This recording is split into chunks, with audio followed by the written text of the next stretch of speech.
Glória a Deus. Deus é bom, gente. Tenho descoberto a cada dia essa verdade simples, mas profunda da bondade do Senhor. Quantos aqui, sinceramente, já foram ministrados pelo Senhor hoje? Quantos já ouviram do Senhor? Eu queria que você levantasse sua mão mesmo. Quantos foram ministrados pelas letras das músicas? Quantos foram ministrados no seu interior pelo que o Senhor já falou? Eu fui extremamente ministrado pelo Senhor hoje. Quantos creem que ainda tem mais? Eu creio que o Senhor tem mais. Eu creio realmente que apesar de mim, o Senhor pode fazer. Quantos creem que apesar de mim o Senhor pode fazer? Amém? Eu creio que o Senhor pode fazer. Antes de eu falar aquilo que Deus colocou no meu coração aqui, eu tenho uma palavra que eu precisava entregar para vocês. Quando eu estava ali, o Senhor falou comigo duas frases. Ele falou assim: eu estou aqui. Olha, até escrevi, por isso que eu vou escrever, né? Ontem eu estava vendo o Sean Bowles lá, ele escreve, né? Lembra? Eu estou aqui e eu me importo. Eu estou aqui e eu me importo. E essa é uma palavra que o Senhor tem para talvez uma pessoa, talvez para mais pessoas. Guarda essa palavra no seu coração. O Senhor está aqui e Ele se importa. Amém? Glória a Deus. Gente, a gente está numa série de mensagens que se encerra hoje. Essa série de mensagens é sobre o governo de Deus nas nossas vidas. E quem participa dos GPs já está mais ou menos sabendo daquilo que a gente está falando, que já foi ministrado, já tirou dúvidas. O Senhor já falou ao seu coração lá no GP. Durante esse mês então, nós falamos sobre o governo de Deus, sobre o ministério quíntuplo, sobre aquilo que o Senhor estabeleceu na igreja para edificar a cada um de nós e trazer maturidade. Amém? E dentro do ministério quíntuplo, a gente trabalhou e leu, eu acho que todos os domingos o mesmo texto. Eu quero começar com esse texto, Efésios 4, 10 a 13. Eu vou falar especificamente hoje sobre pastores e mestres, ou mestres e pastores, nesse entendimento da unção apostólica do ministério quíntuplo. Mas eu queria primeiro fazer um apanhado geral, para que a gente possa entender, então caminhar. Efésios 4, 10 a 13 fala assim: e aquele que desceu, Jesus, é o mesmo que subiu acima de todos os céus, a fim de encher consigo mesmo todas as coisas. E ele designou, ou ele deu, ou ele concedeu, alguns para apóstolos, outros para profetas, outros para evangelistas e outros para pastores e mestres. Eles são responsáveis por preparar o povo santo, nós, para realizar a sua obra e edificar o corpo de Cristo, até que todos alcancemos a unidade que é a fé e o conhecimento do Filho de Deus, Jesus. Produzem e amadureçamos, chegando à completa medida da estatura de Cristo. Esse é o texto que a gente tem lido, e é interessante porque não somos nós que escolhemos esse método, ou essa estrutura, ou essa forma de governo para a igreja, mas aqui fala que o próprio Jesus foi quem concedeu, quem estabeleceu. Nós falamos que Ele é o Senhor da igreja, nós falamos que Ele é o nosso Senhor, e que nós queremos fazer a vontade dEle. Pois bem, essa é a vontade dEle, essa é a forma que Ele quer governar a igreja. É importante que a gente preste atenção, então, que a gente compreenda isso, para que a gente possa cumprir. Em 1 Coríntios 12 e 28, um outro texto, Paulo fala o seguinte: Deus estabeleceu para a igreja, em primeiro lugar os apóstolos, em segundo os profetas, em terceiro os mestres, depois os que fazem milagres, os que têm o dom de cura, os que ajudam outros, os que têm dom de liderança, os que falam em diferentes línguas. Então eu queria falar duas coisas primeiro aqui. Primeiro, para que a glória de Deus possa vir, para que nós possamos amadurecer, para que a igreja cumpra o propósito dela, nós precisamos seguir as orientações que Jesus nos deixou. Parece algo meio óbvio, mas às vezes a gente quer inventar, a gente quer fazer do nosso jeito, a tradição, aquilo que a gente ouviu, mas sempre foi assim, mas a gente ouviu assim, mas assim pode ser melhor, mas isso aí não tem funcionado. Não importa. Sabe quando Moisés, ele construiu o templo, a palavra fala lá em Êxodo, que ele fez tudo conforme Deus estabeleceu. Deus deu um conjunto. Se você ler Êxodo parece duplicado, porque tem tudo que Deus falou, tintim por tintim, detalhe por detalhe, e depois tem aquilo que Moisés fez, e é como se fosse feita uma conferência, um checklist, e Moisés fez, a palavra fala, tudo conforme Deus estabeleceu. E depois que ele fez tudo isso conforme Deus estabeleceu, o que aconteceu? Alexandre, fala aí, Alexandre. A glória de Deus desceu, muito bem, ele é meu filho aqui, tá? Se ele errar ali, depois ele leva um puxão de orelha, ele não pode errar, fica ligado, não pode dormir também. Então olha só, a glória de Deus desceu. Quando o templo de Salomão foi construído, e eles foram inaugurar, então Salomão sacrifica, e ele constrói conforme Deus estabeleceu. O que acontece na inauguração do templo?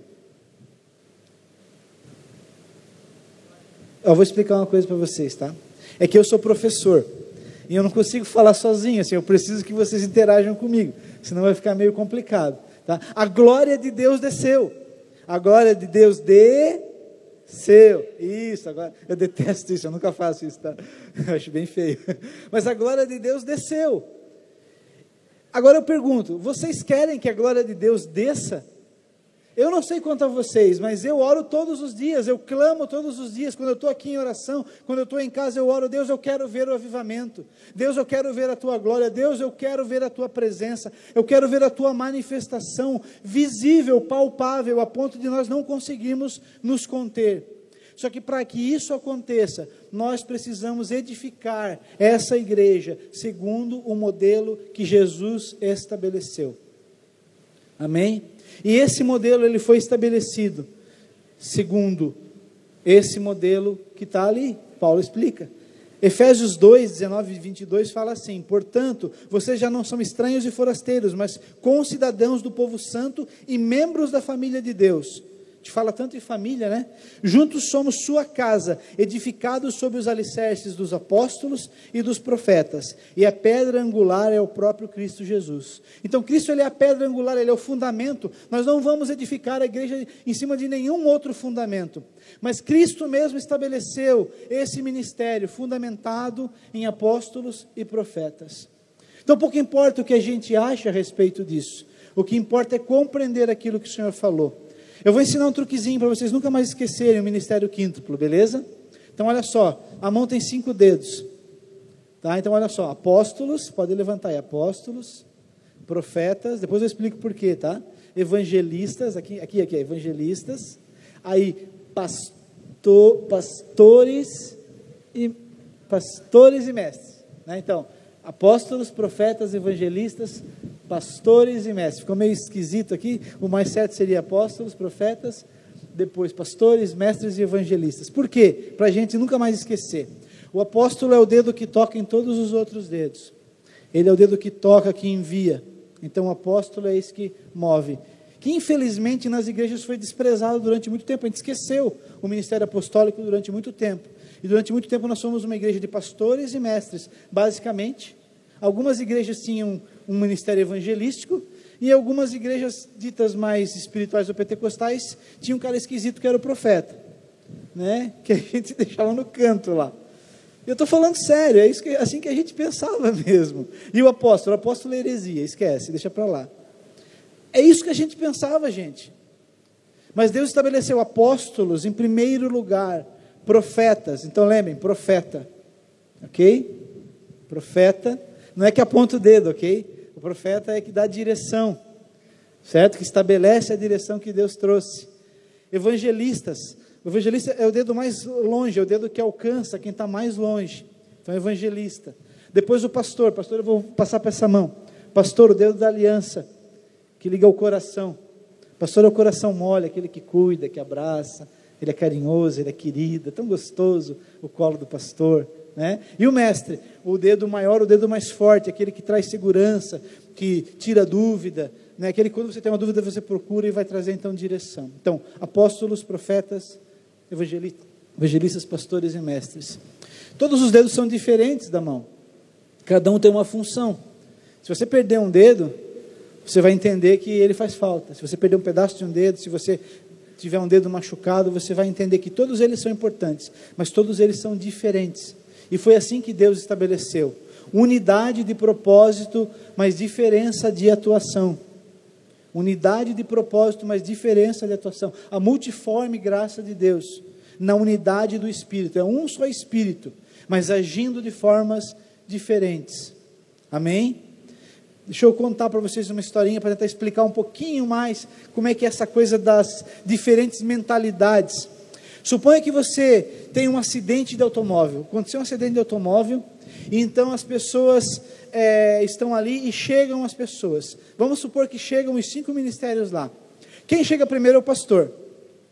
Quem chega primeiro naquele acidente é o pastor, e ele começa a ver como as pessoas estão, ele começa a trazer as pessoas, cuidar delas, ver se elas estão feridas, ele procura cobertor, água, ele agasalha elas, ele cuida delas, ele pergunta o nome, a idade, se é casado, se tem filho, ele pega as informações já para quando o pessoal chegar do socorro, ele já está ali, ele cria uma atmosfera de segurança para aquelas pessoas.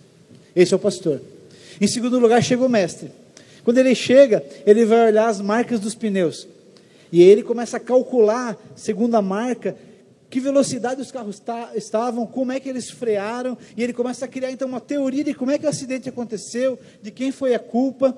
Esse é o mestre, né? E depois disso ele começa a pensar que precisa montar um curso de treinamento, de preparação, de constante adequação a essas pessoas para que acidentes não aconteçam mais. Esse é o mestre, né? O mestre é o cara que quando você vem com um problema, ele te dá um livro, né? Esse é o mestre.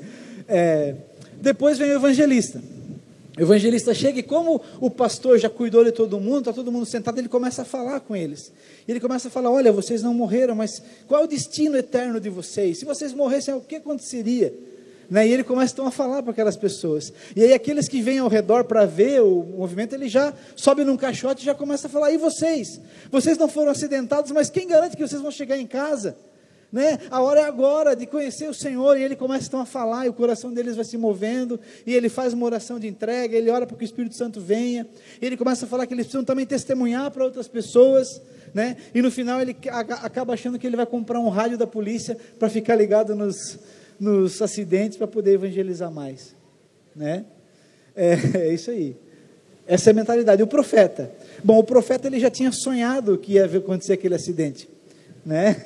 Deus já tinha revelado para ele, então ele chega lá, ele já sabe que aquilo ia acontecer, né? E quando ele chega lá e vê que ninguém morreu, ele começa a orar, quebrando toda a maldição, rompendo as obras do diabo, liberando vida, liberando destinos. Ele começa a tocar cada pessoa individualmente, trazer a voz de Deus sobre cada vida ali. Esse é o profeta, né? Depois ele começa a olhar se há algum líder que esteja ali, para que ele possa ver se esse líder é o líder que Deus levantou, e se não tiver, então ele começa a orar para Deus levantar um líder, e ele vai ungir esse líder, né? E o apóstolo? O apóstolo, quando chega, ele começa a orar por cura pelas pessoas, ele começa a ministrar cura, ele começa a tocar as pessoas, ele começa a testemunhar das vezes que ele já presenciou outros acidentes de carro, e como Deus se moveu, e como Deus é bom. E depois disso, o coração das pessoas é aquecido pela fé, né? Elas sentem a presença de Deus, e ele começa a perguntar quantos têm sentido calor nas mãos, né? E aqueles que têm calor nas mãos, ele começa a enviar para orar pelas pessoas, ministrar sobre as pessoas, e depois então ele resolve criar uma escola para aqueles que veem acidentes de carro, e envia esses caras pelo mundo inteiro para poder ministrar em acidentes de carro. É isso. É legal, né? Interessante. Amém? Acho que você nunca mais vai esquecer as diferenças. Percebem como são percepções extremamente diferentes?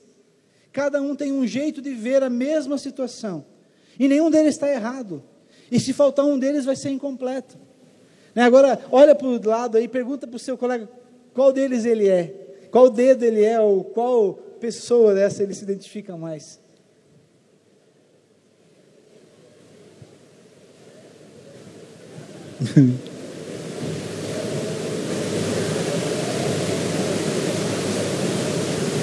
Quem sabe até o final você vai descobrir qual que eu sou aí, nessa história toda.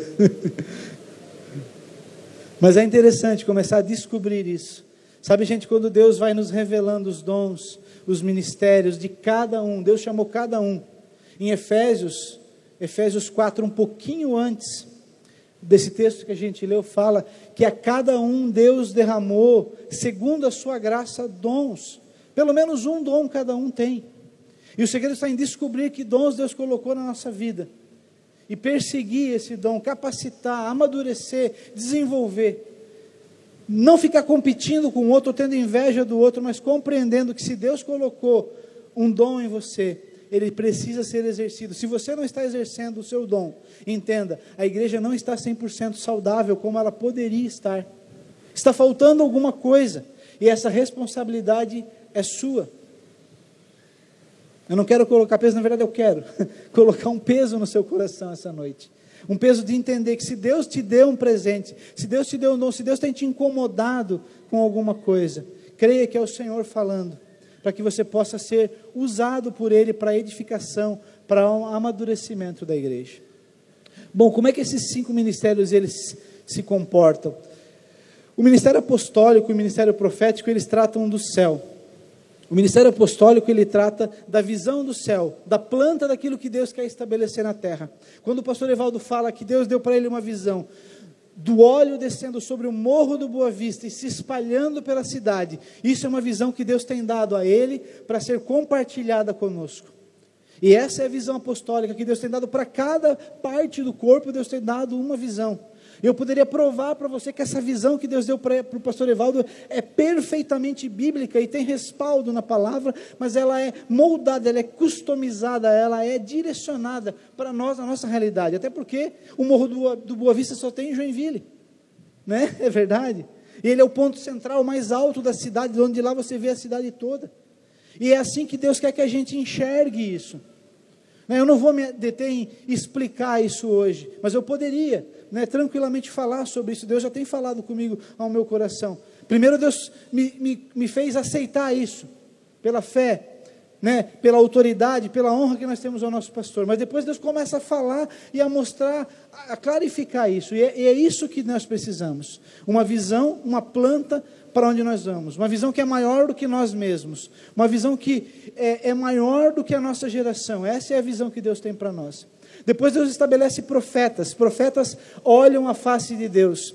Profetas veem o que Deus quer revelar a nós. Profetas também sentem e veem aquilo que o povo está sentindo. Profetas têm essa característica de sentir a dor do povo, ou sentir o pecado do povo. Mas profetas nos lembram que Deus está presente e que Ele se importa. Sabe, a Bíblia, ela é a revelação de Deus para nós, mas os profetas fazem com que nós entendamos que Deus se revela, se manifesta e quer falar hoje. De forma que apóstolos e profetas estão nessa esfera celestial. Pastores e evangelistas estão na terra. Evangelistas cuidando, alcançando os perdidos. Pastores cuidando daqueles que têm chegado. E o mestre está na intersecção, tá? Na ligação da visão do céu para a terra. Muitas vezes aquilo que o apóstolo fala, ou que o profeta fala, vamos ser bem sinceros, a gente não entende muito bem. Eu vi um cavalo branco, eu vi 4 anjos, eu vi uma espada de fogo e tal, Às vezes o Butch faz uns desenhos assim que nem ele sabe o que é, Ou a gente tem uma visão que nem a gente sabe, mas é a palavra profética que vem, e nós precisamos depois ter discernimento. Eu me lembro de pelo menos uma situação que o Butch fez um desenho e Deus depois me trouxe, eu escrevi, eu creio que é isso e tal, e é mais ou menos assim que a gente vai trabalhando. Então é necessário um mestre para poder traduzir, para poder trazer, para poder explicar, para poder trazer a direção daquilo que Deus está fazendo no céu, na terra. De forma que todos os ministérios são importantes e nenhum é mais importante do que o outro. Quando Paulo fala que Deus estabeleceu primeiro uns, depois outros, ele está estabelecendo uma ordem para que o fluir aconteça, para que a glória desça do céu e venha à terra. Ele não está estabelecendo categorias especiais. Ele não está colocando alguns sobre os outros, até porque Jesus já deixou bem claro que aquele que se acha o maior é aquele que serve aos demais. Mas ele coloca talvez prioridade, e por prioridade a gente tem que entender uma sequência, uma ordem estabelecida por Deus. E nós precisamos entender isso se nós queremos que a glória de Deus venha. De forma que eu queria então começar isso, só estabelecendo isso com vocês. Que nós temos entendido que Deus nos tem chamado para um ministério onde nós estamos ligados ao céu, nós temos uma direção de Deus, nós temos um ministério que toca as pessoas, que envia, que desata, que que ativa os dons nas pessoas. Nós temos o ministério profético, que traz o céu à terra. Nós temos o ministério de ensino. Nós temos um ministério, que é o que nós vamos falar hoje, um ministério que edifica. Nós temos o ministério que cuida, né, que nós vamos falar hoje também, o ministério dos pastores. Nós temos o ministério que alcança, que é o ministério evangelístico. E todos eles são importantes. Além disso, nós temos diversos dons espalhados pela igreja, todos eles extremamente necessários. Eu sei que lá em Romanos 12 fala de 9 dons, e muitos creem que aqueles são os 9 dons, os principais dons. Há autores que falam numa quantidade maior de dons. Eu já fiz estudos, já ministrei aulas onde a gente fala de mais de 30 dons, e pouco importa se são 9, se são 30, o que importa é muito dom. É muita coisa para ser feita para a edificação da igreja. E Deus estabeleceu cada um de nós. Eu queria enfatizar isso. Queria que isso entrasse no seu coração. Cada um de nós é necessário para o cumprimento daquilo que Deus quer fazer. Amém? Deixa eu falar então sobre o papel do mestre na igreja apostólica. Sabe, durante muito tempo, como eu falei, as igrejas foram baseadas em pastores e mestres. E não há nada errado em termos pastores e mestres na igreja.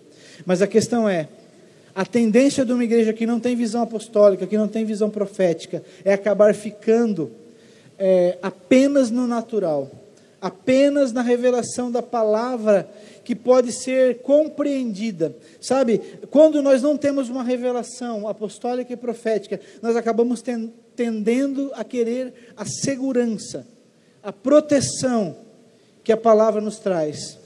E eu não estou falando contra a palavra, né? Não me entendam mal. Eu medito na palavra, eu estudo a palavra, eu busco a palavra todos os dias. E Deus se revela todos os dias. Eu recomendo ler a palavra todos os dias, meditar na palavra todos os dias. Mas o ministério do mestre nesses dias é um ministério diferente, é um ministério de ensino com poder.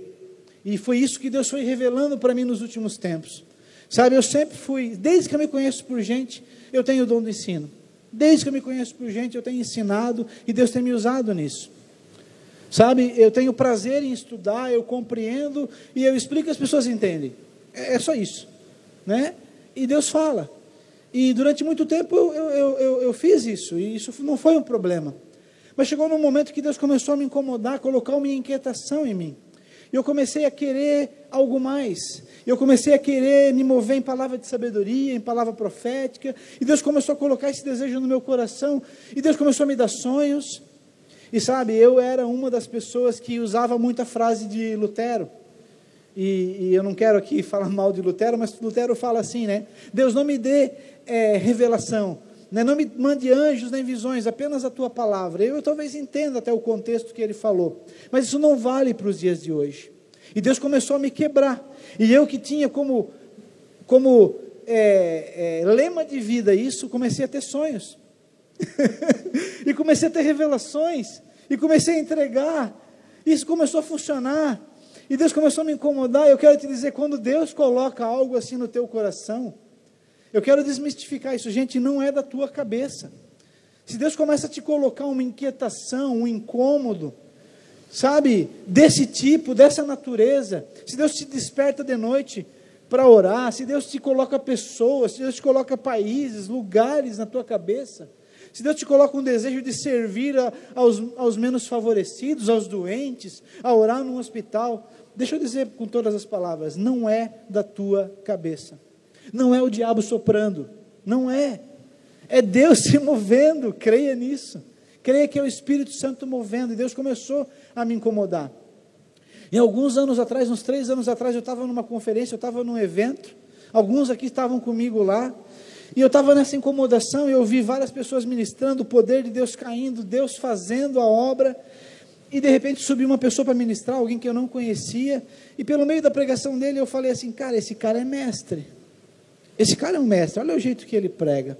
Mas ele pregava diferente, ele pregava com uma unção diferente, e ele começou a profetizar sobre a vida das pessoas, e a liberar cura, e a liberar poder, e a destravar vidas, e a destravar destinos, e a ungir pessoas. E eu falei, é isso que eu quero para a minha vida. Eu encontrei nele aquilo que eu achava que não era possível, porque o mestre é o cara mais catedrático, é o cara mais frio, é o cara... E eu falei, é isso que eu quero para a minha vida. E depois eu comecei a ver que há outras pessoas que têm esse ministério de ensino, nos dias de hoje, que se manifestam dessa forma. Se você olhar o Luciano Subirá, e eu ouço toda semana e assisto o Subirá, faz muito tempo que eu faço isso, ele me edifica profundamente, mas não só no ensino, e ele é um mestre da palavra, quem ouviu ele aqui, sabe do que eu estou falando, mas ele ministra em poder, ele ministra em fé, em oração, ele move a nossa vida para o sobrenatural de Deus. Quantos concordam comigo? Sabe, quando eu vi o Leandro Vieira pregando a primeira vez, eu estava lá no Gisascope em 2017, eu fui lá em Bragança Paulista assistir, eu não conhecia o Leandro. Gente, quando eu vi o Leandro, eu conheci o Rodolfo, eu conheci o Douglas, mas quando eu vi o Leandro pregando, a minha cabeça explodiu. Um cara que não tem um ensino fundamental, pregando naquela profundidade da palavra, da direção de Deus, da autoridade do Espírito Santo, ministrando sobre a vida das pessoas. Eu falei, é isso que eu quero para a minha vida. Sabe, quando eu vejo o Randy Clark ministrando, ensinando sobre cura, formando e liberando pessoas para curarem junto com ele, ele vai pregando ponto 1, e aí ele para e manda as pessoas levantarem, cura as pessoas, ele vai ponto 2, e aí ele ensina e ele vai curando. Eu falei, o que é isso? É algo que eu nunca tinha visto na vida. Sabe, eu vivi a vida inteira na igreja. E eu vou falar para vocês, tem coisas que eu tenho visto nesses dias, experimentado esses dias, que eu nunca vi na minha vida. Nunca vi na minha vida. E creio que ainda vamos viver muito mais, para a glória de Deus. Quando eu vejo o Shawn Bowles ministrando, ele é um profeta de Deus. Mas que dom de ensino que ele tem. Ele ensina as pessoas a ouvirem a voz de Deus e trazerem a revelação do amor de Deus sobre as pessoas. Que graça que ele tem em ensinar as pessoas a ouvir a voz de Deus, a profetizar, palavra de profecia, palavra de conhecimento sobre a vida das pessoas. Eu poderia citar muitas outras pessoas, mas o que eu quero dizer é que o que Deus tem para os nossos dias, eu sei que há muitos aqui que têm o dom de ensino, há muitos aqui que amam a palavra de Deus, amam estudar e amam ensinar.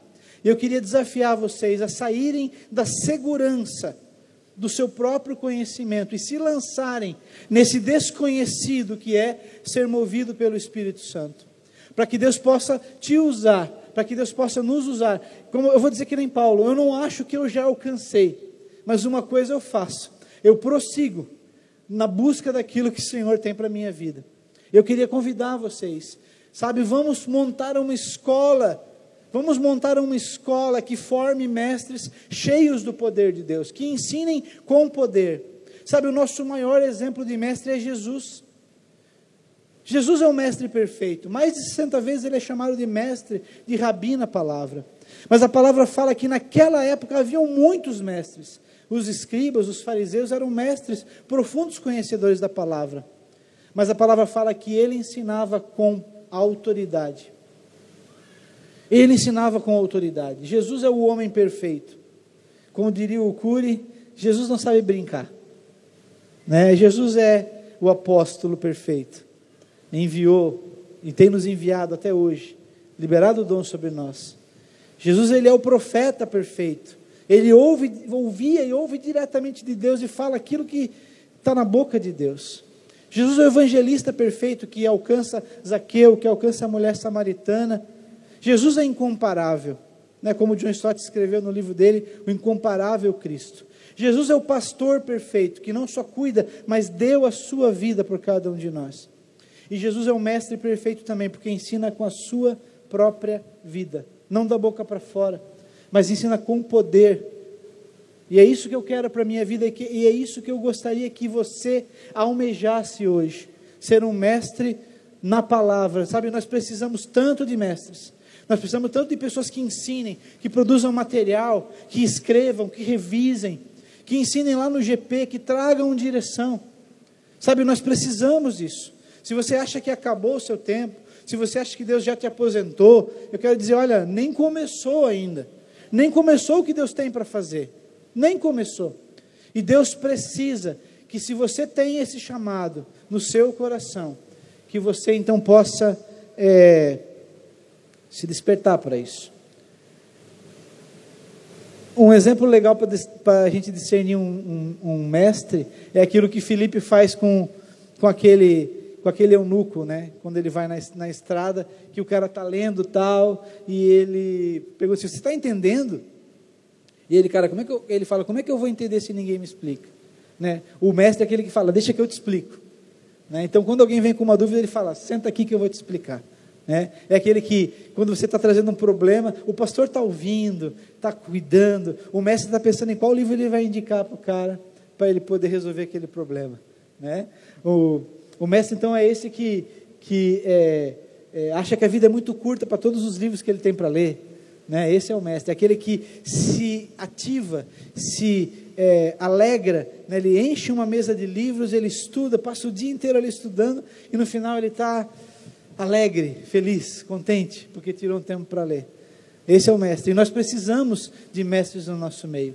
Então, vejam, nós não vamos desmerecer, ou dizer, agora nós não precisamos, agora nós temos a revelação direta do céu, nós temos os profetas, os apóstolos, nós temos milagres, sinais, nós não precisamos mais dos mestres. Não, nós precisamos. Um não vem em detrimento do outro. Por fim, eu quero falar um pouco sobre o ministério dos pastores nos dias de hoje. Sabe, o pastor é aquele que ajunta, é aquele que traz para si. O principal sentimento do pastor é trazer.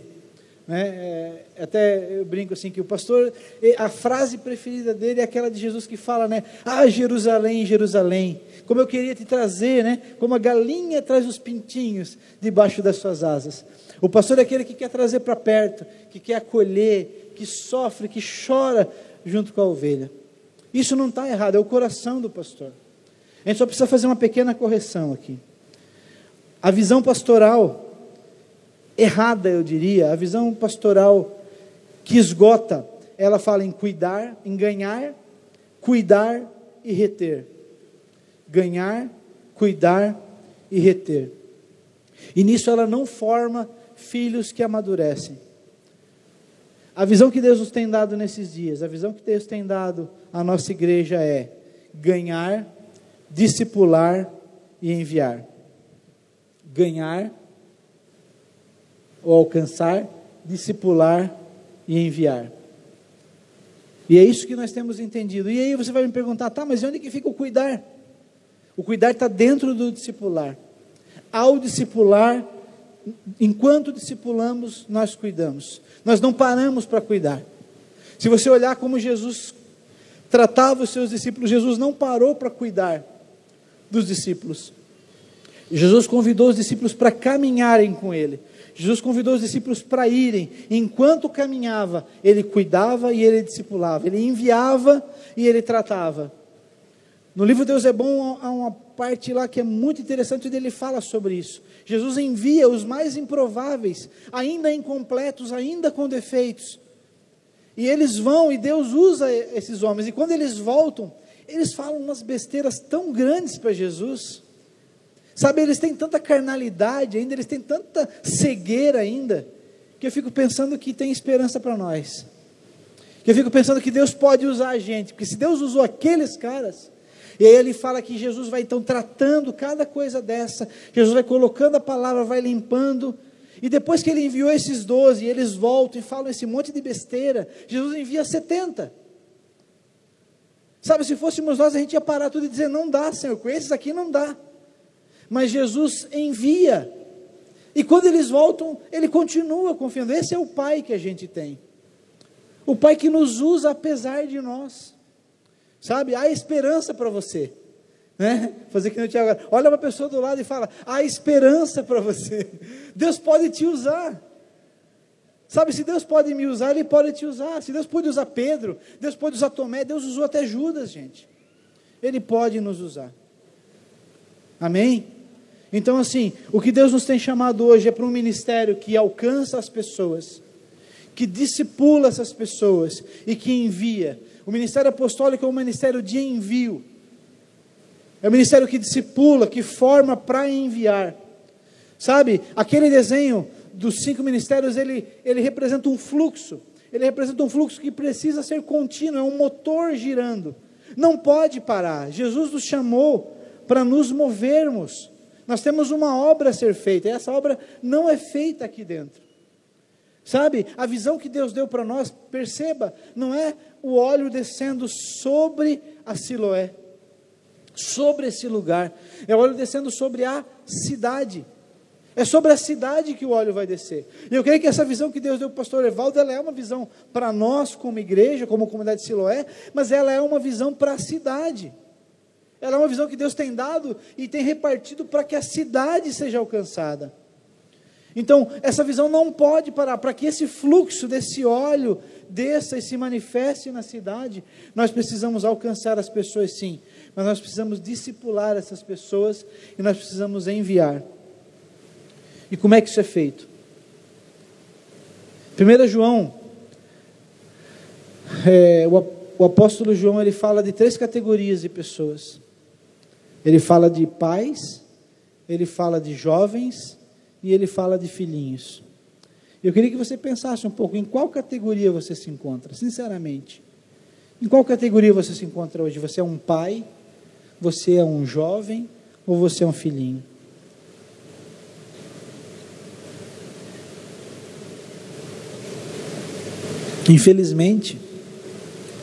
Infelizmente alguns deveriam já ser jovens ou deveriam ser pais e ainda são filhinhos. E Deus espera de nós uma maturidade, um crescimento, um caminhar. Sabe, Deus tem falado muito comigo esses dias sobre isso. Deus tem falado com a igreja sobre isso. Sobre nós adotarmos, sobre nós gerarmos filhos, cuidarmos desses filhos. Deus tem restaurado a paternidade espiritual nesses dias. Eu sei que algumas coisas, alguns termos que a gente usa, causam assim até uma coceira, assim, uma estranheza. Eu sei que muitos foram feridos. E que quando ouvem o termo apóstolo, quando ouvem o termo paternidade, quando ouvem o termo discipulado, sabe, sentem a ferida. Mas não é porque alguém fez algo errado, não é porque alguém fez do jeito errado, que o certo tem que ser jogado fora. Sabe, não é porque Deus trouxe uma revelação e alguém deturpou e usou isso de forma errada, que nós vamos desistir daquilo que Deus quer estabelecer. Nós não temos plano B, Deus não tem plano B. O plano que Deus tem é esse. E esse plano passa pela paternidade, por nós gerarmos filhos, cuidarmos de filhos e enviarmos esses filhos. Sabe, talvez alguém se converteu aqui há uma semana, um mês, alguns meses. Tudo é muito novo para você. Esse é o momento de você ser cuidado, de você ser alimentado, de você ser ensinado. Esse é o momento seu de filhinho. Mas vai chegar um momento em que o seu pai espiritual, aquele que Deus colocou para te levar à maturidade, ele vai começar a te treinar. A palavra discípulo, ela vem da mesma raiz de disciplina. Sabe? Então se ontem ele passava margarina no teu pão e fazia o teu cafezinho e botava na mesa, e hoje ele vai começar a dizer, vai lá e faz. Ou ele vai dizer, eu vou te mostrar como é que faz. Abre o pão assim, passa a margarina, pega a mortadela, bota no meio, agora come. Mastiga, isso, come. Agora vai lá e escova o dente. Sabe? E daqui a pouco ele vai dizer, vai lá e faz para você e para o seu irmão mais novo. Esse é o processo de maturidade, gente. Se alguém aqui tem 35 anos, mora com a mãe e ela faz o seu café e o seu pão e põe na mesa, pode ser um agrado, né, Sabrina? De vez em quando, no fim de semana, pode ser, faz o teu café, a tua pipoca, bota para ti lá. Mas não é normal. Não é normal isso acontecer. Não é normal alguém saudável, normal, forte, não caminhar nas etapas da vida. Sabe, um dia você é criança, no outro dia você é jovem, no outro dia você começa a olhar para alguém do sexo oposto. Se você é um rapaz, você começa a olhar para as meninas meio diferente. E você começa a olhar, se você tem uma referência saudável em casa, você vai olhar e vai dizer, cara, eu quero uma mulher igual a minha mãe, eu quero um marido igual ao meu pai, e você começa a despertar para isso. E se você casa, durante um tempo você até quer viver aquilo, como um casal sem filhos, mas depois alguma coisa começa a fazer falta, e você começa a pensar, vamos ter um filho? Vamos ter muitos filhos? E você começa a caminhar nisso. Deixa eu te dizer uma coisa, quando você é jovem e não tem filho, você pode amadurecer até um ponto, mas quando você casa, você, por casar, começa a amadurecer e a compreender algumas verdades até espirituais, Tinha um amigo meu que falava, ninguém faz curso, embora a gente faça, ninguém está pronto, está treinado para se casar. Quando você casa, você se torna marido e se torna mulher. E a mesma coisa para ter filhos. Eu digo, quando você tem filhos, você começa a entender o que é que Deus está dizendo quando Ele fala que Ele é pai. E você começa a entender como é que um pai entrega o seu filho para morrer. E quando você começa a entender, olha, eu sou teu pai e você é teu pai para sempre. Sabe, há um processo de amadurecimento de filhinhos para jovens, para pais. Pais saudáveis deixam que os seus filhos passem pelas etapas e se tornem pais. Um pai doente quer que o seu filho seja filhinho para sempre. Mas deixa eu te dizer, isso é uma disfunção. Está errado, não pode ser assim. O casamento de um filho, quem tem filho? O Raul tem filha, né? O casamento de um filho é um misto de tristeza e alegria. Você chora, minha filhinha. Mas você também se alegra porque ela cresceu, amadureceu, encontrou alguém e agora vai seguir adiante. E Deus quer que cada um de nós experimentemos espiritualmente a mesma alegria, a mesma satisfação. Deus quer dar para cada um aqui a alegria e o prazer de ser pai. De ser pai, de cuidar de um filho, de vê-lo crescer, vê-lo gerar filhos, ver esses filhos crescer, se tornar avô espiritualmente. Isso não é para alguns poucos. Se você um dia se frustrou em ser filho, e você hoje é um órfão, perdido, e diz assim, eu não quero que ninguém seja meu pai, porque não é legal. Já me feri, já me frustrei, estou machucado, deixa aqui no meu canto. Sabe, deixa eu te dizer, nós somos família, gente. Não tem como você estar aqui sem ser abraçado por alguém. O propósito de Deus é uma família de muitos filhos semelhantes a Jesus. Deus quer invadir essa cidade. E não dá para invadir essa cidade com esses aqui. Sabe, nós precisamos gerar filhos. E a palavra que eu tenho para nós essa noite, que Deus colocou no meu coração, é uma palavra de fertilidade. É uma palavra de destravar.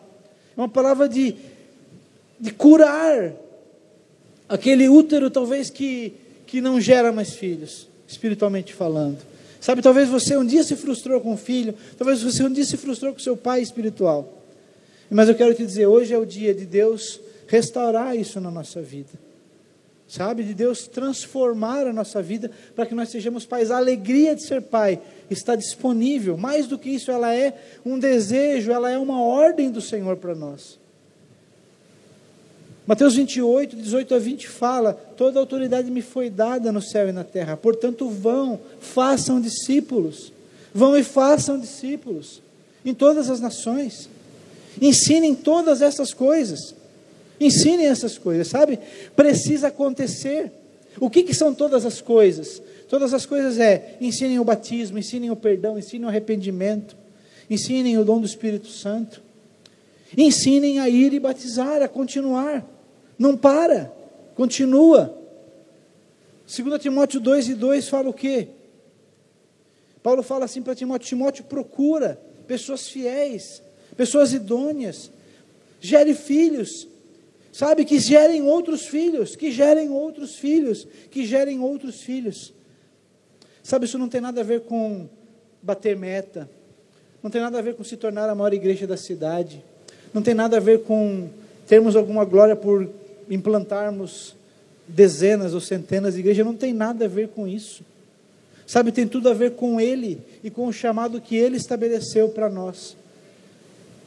Vamos cantar, tem tudo a ver, né? Tem tudo a ver com Ele, o propósito. Nós temos um chamado, nós temos um Senhor, e pouco importa o que a gente queira, o que importa é o que Ele quer.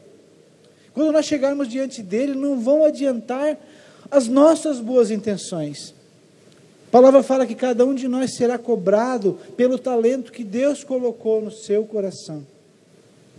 Isso é uma palavra séria, mas é uma palavra de esperança também. Porque na medida que nós como igreja descobrimos o que Deus nos chamou a fazer e fazemos, nós andamos com alegria, sabendo que um dia nós vamos chegar diante dEle com as mãos cheias.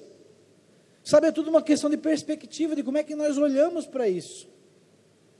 Eu quero viver essa vida, essa pequena vida, essa curta vida, para trabalhar esses dons, esses talentos e chegar diante dEle com as mãos cheias. Eu não quero o talento, o dom, o ministério que Deus deu para o Darlan. Eu não quero. Eu quero trabalhar o dom e o talento que Deus deu para mim. E quero ajudar o Darlan para que ele chegue junto com as mãos cheias também. Sabe, nesse ambiente não tem competição, gente. Nesse ambiente não tem inveja. Por que ele está lá dançando? Por que ele está lá pregando? Por que ele está lá não sei o quê? Não tem isso. Tem tanta coisa para fazer. Tem um mundo a ser ganho. Tem uma cidade, uma geração. E se nós não entendermos isso, vai passar a nossa geração e os nossos filhos vão realizar, gente. Sabe, eu tenho 45 anos, eu tenho mais uns 45 de vida, 50, não sei quantos. Meu avô morreu com 90 e pouco, a minha bisavó com 102, 104. Eu quero viver isso aí, né? Se a pastora Ana quer, por que eu não posso, né? Eu também quero. Mas eu sei que eu tenho uma vida pela frente que é curta, diante da eternidade, diante daquilo que Deus tem. Mas eu quero ver o avivamento na minha geração. Eu quero ver a glória de Deus vir na minha geração. Eu quero alcançar a minha geração. Porque a nossa geração vai passar junto conosco. E se nós não alcançarmos ela, ninguém vai alcançar. Nós que falamos a língua da nossa geração, nós que entendemos as dores da nossa geração. Então eu queria nessa noite que a gente pudesse orar a respeito disso. Queria que a gente se colocasse de pé. Eu queria que você olhasse para dentro do seu coração.